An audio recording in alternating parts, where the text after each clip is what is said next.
Ima, ina, nyanduriwe, iwe rasoni, biti, iwe biti. Hey, it's peas. Yeah.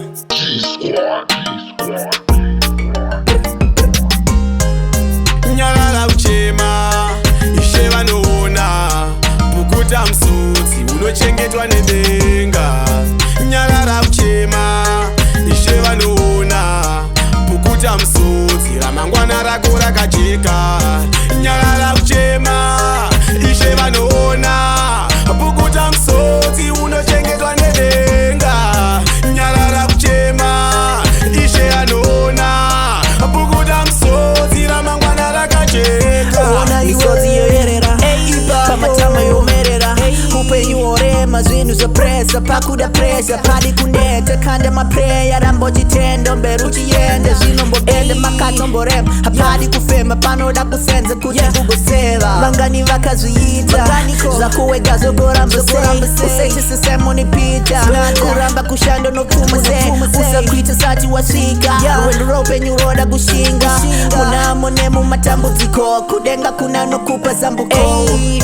Nyalala uchema, ishe vanoona, pukuta msodzi unochengetwa nedenga. Nyalala uchema, ishe vanoona, pukuta msodzi ramangwana rako rakajeka.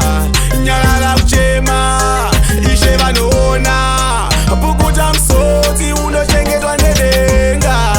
Nyalala uchema, ishe anoona, pukuta msodzi ramangwana rakajeka. Kunyangwe ukanzi kune rima, ziva kuti kuchaedza. Kunyangwe pamwe zvichidzimba, usaneti rambocheza. Pamwe panotoda kusimba, iwewe rerekedza. Utoshinga muchindarume, wave musango tomba rume, ruvimbo usabvise muna Mwari. Nyalala uchema, ishe vanoona, pukuta msodzi unochengetwa nedenga. Nyalala uchema, ishe vanoona, pukuta msodzi ramangwana rako rakajeka. Nyalala uchema, ishe vanoona, pukuta msodzi unochengetwa nedenga.